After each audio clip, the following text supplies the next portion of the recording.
Governor Gretchen Whitmer's office is raising concerns about proposed cuts to federal food assistance programs that support some 15% of Michiganders. A new report from her office outlines the potential impact, including more hunger, higher state costs, and strain on local resources. News 8's Tessa Kresh visited the West Michigan Food Bank that is already feeling the pressure.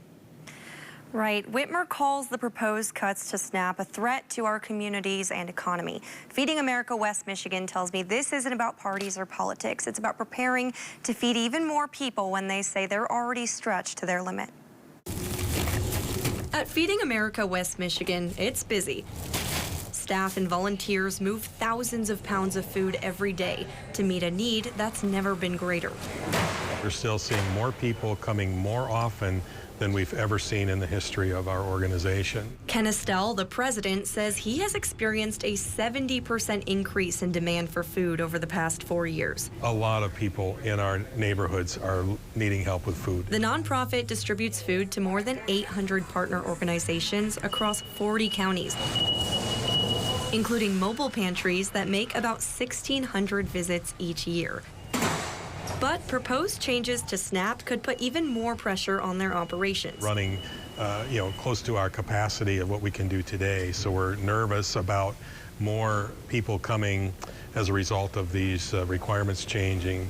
But then it also impacts families and people that are relying on that assistance to actually feed their families. The U.S. House of Representatives passed what President Donald Trump calls one big beautiful bill in May.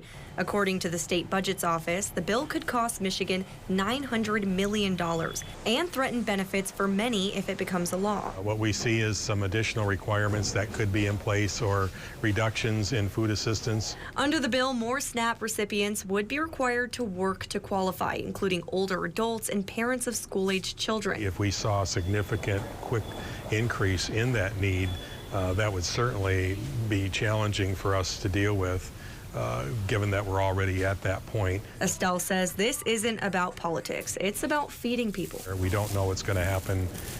We're hopeful that things will balance out and we won't see the dramatic cuts in food assistance programs that are potentially happening. Feeding America West Michigan is asking for support in the form of volunteers and donations as they prepare for whatever comes next. Live in studio, Tessa Kresh, News 8.